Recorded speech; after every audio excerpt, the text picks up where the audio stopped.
Once again we'll talk about the attack. कल का जो मज़मूम कोशिश की गई है, बुज़दिलाना हमला किया गया है इमरान खान साहब के काफ़िले पर टारगेट करने की जो कोशिश की गई है, और अल्लाह का लाख लाख शुक्र है कि वो और उनके साथी इस हमले में महफूज रहे हैं। लेकिन साथ ही हम उस एक कारकुन का ज़रूर नाम लेना चाहेंगे, मौज़म गोंदल, जिसके 3 छोटे बच्चे उसको होश दिलाने की कोशिश करते रहे और वो इसमें शहीद हो गया। इमरान खान साहब की सेहत से मुताल्लिक हम अपडेट लेते हैं। लाहौर से हमारे जियो के ब्यूरो चीफ रईस अंसारी साहब ने हमें ज्वाइन किया। रईस अंसारी साहब, आप पूरी रात ही बल्कि अस्पताल में थे, अहले खाना भी खान साहब के उधर ही थे, क्या इन्फॉर्मेशन है आपके पास और क्या माहौल था?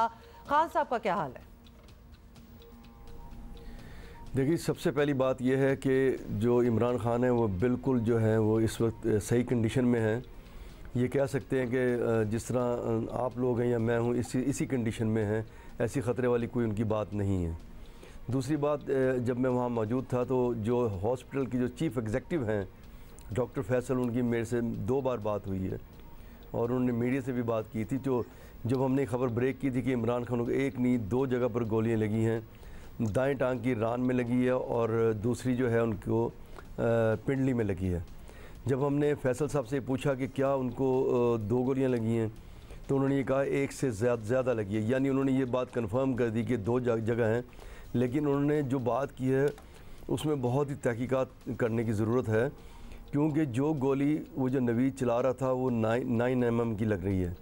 जब वो गोली चलती है तो गोली के जो सिक्का यानी गोली कहते हैं उसे, वो सीधी पेवस्त हो जाती है, चाहे किसी दीवार में लगे या जिस्म में लगे। दीवार से लग के गिर पड़ेगी, लोहे की शीट से लग के कमज़ोर शीट होगी तो आर पार हो जाएगी, जिस तरह हुई है कंटेनर में, जिस्म में वो पेवस्त हो जाएगी। तो वो जो दूसरी बात डॉक्टर साहब ने की, उन्होंने कहा जो उनकी रान में है ना वो हमें फ्रेगमेंट मिला, यानी टुकड़ा। अब गोली का टुकड़ा तो था नहीं, अब ये टुकड़ा कहाँ से आया? तो वही जो तहकीकात होनी चाहिए कि एक टुकड़ा जो है पहले एक ऑटोमेटिक वेपन से तेज़ फायर किया गया, जो जिसे हम तड़ कहते हैं। दूसरा 2 ठक 2 फायर हुए। अब उसमें देखने की ज़रूरत ये है कि ये एक जो पहला ऑटोमेटिक वेपन चला, उसके बाद 2 फायर हुए। अगर 2 फायर वो थे जो ऐसी बंदूक चलाई गई जिससे उसके छर्रे फैलते हैं, क्योंकि जो फैसल के मुंह पर लगा वो भी स्प्लिंटरी लगता लगा, तो मतलब कोई टुकड़ा लगा जिसकी वजह से उसके चेहरे पे यहाँ ज़ख़म आया और उससे काफ़ी खून चला गया। इसी तरह इमरान के जो रान में डॉक्टर साहब ने बताया कि एक फ्रेगमेंट यानी कि टुकड़ा है। तो ये बड़ी इस वक्त जो हल तलब है तहकीकात के, ये एक बंदे ने चलाई। फोरेंसिक्स के लिए बड़ा ज़रूरी है कि जो भी फ्रेगमेंट निकल रहा है या गोली का जो खौल है, ये फिर पंजाब पुलिस के हवाले किया गया है फॉर द फर्दर इन्वेस्टिगेशन, क्योंकि सर्टनली ये जो फ्रेगमेंट्स या गोली इमरान खान के जिस्म से निकली है, इसको मैच करना पड़ेगा ना जो उस शख्स जो पकड़ा गया है उसकी बंदूक की गोलियों से या अदरवाइज जो खौल मिले हैं जो एवाकुआ से उनकी गोलियों से, जो है कि गनमैन कितने थे और ये सब कुछ ज़रा कन्फ्यूजन ख़त्म हो जाए। जी बिल्कुल, ये जो फोरेंसिक की वहाँ टीमें थी उन्होंने शवाहिद इकट्ठे कर लिए हैं और इस वक्त जो है वो उनका कंटेनर और जो क्राइम सीन है वो सारा उन्होंने कनाते लगा के कॉर्डन ऑफ किया हुआ है। और जो अब इसका एनालिसिस होगा कि उसकी जो पिस्टल है उससे कौन सी गोली चली और ये जो जिस्म से खान साहब का टुकड़ा निकला है ये कहाँ का है।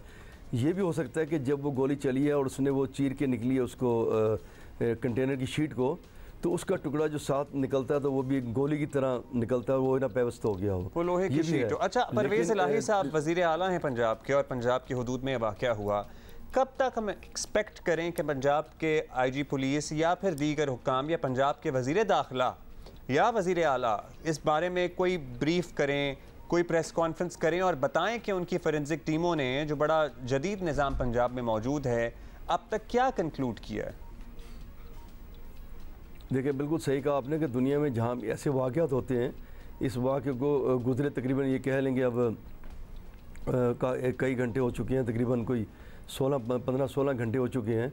दुनिया में इतनी देर के बाद जो भी पुलिस चीफ़ हो वो इब्तदाई तौर पे पब्लिक को बता देता है कि हम इस नतीजे पे पहुँचे हैं, बाकी आपको बताया जाएगा।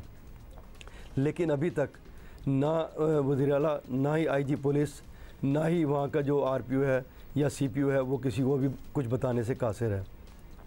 इसलिए उन्हें फ़ौरी तौर पे इस चीज़ को बताना चाहिए कि ये कहाँ से वाक़या हुआ।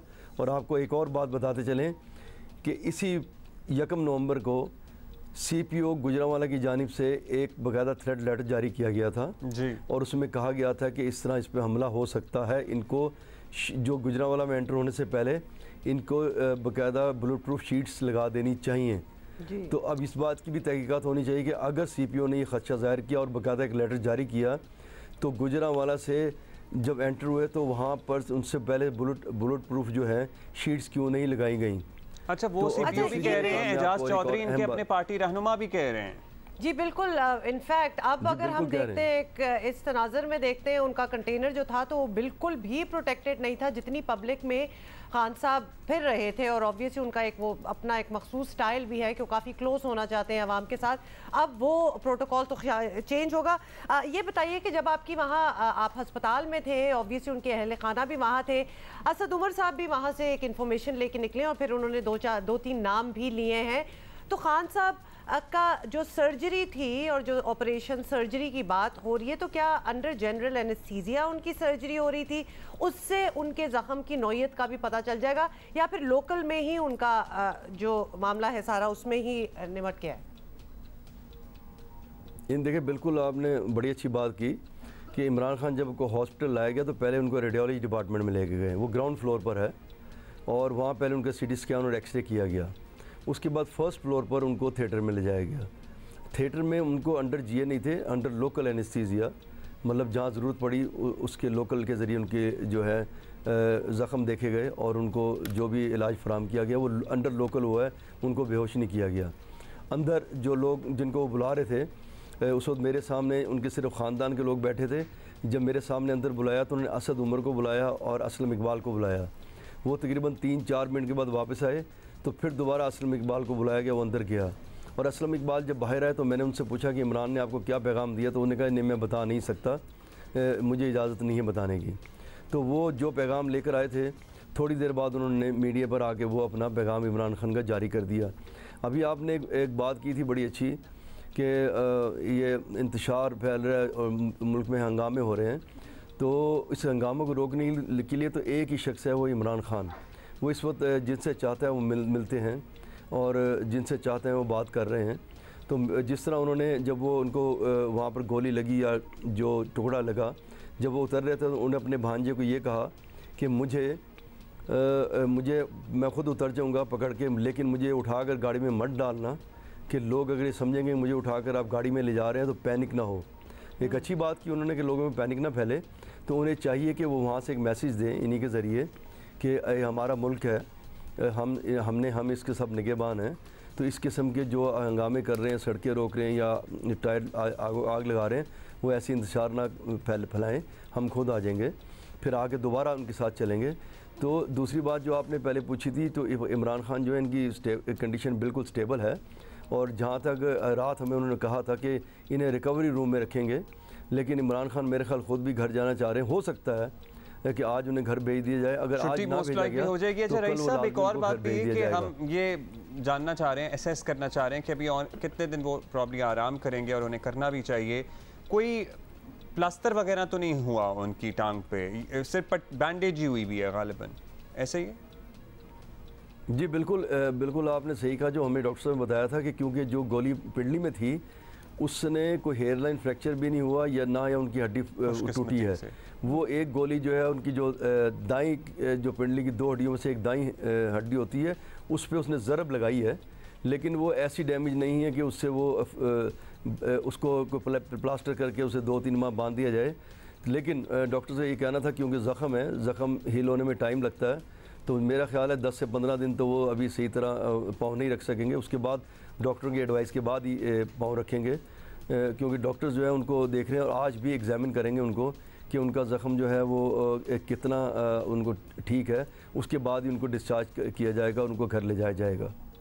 अच्छा रईस साहब, obviously it is too early to ask, लेकिन फिर भी हम पूछ लेते हैं कि रेस्ट ऑफ द स्केड्यूल जो उनका मार्च का था, जो वो ऑब्वियसली एक लॉन्ग मार्च कर भी रहे हैं और लोगों को बहुत इस बात की थी कि उनको उनके साथ उनके काफ़िले में ज्वाइन किया जाए, तो उसकी भी इंफॉर्मेशन उन्होंने आगे लेटेस्ट दे दी होगी खान साहब के इर्द गिर्द जो लोग हैं कि अब वो रोक दिया जाए या फिर कुछ दिन बाद रिज्यूम होगा, या फिर ये अंडरस्टूड सी बात है कि अभी फ़िलहाल वो रिज्यूम नहीं हो रहा?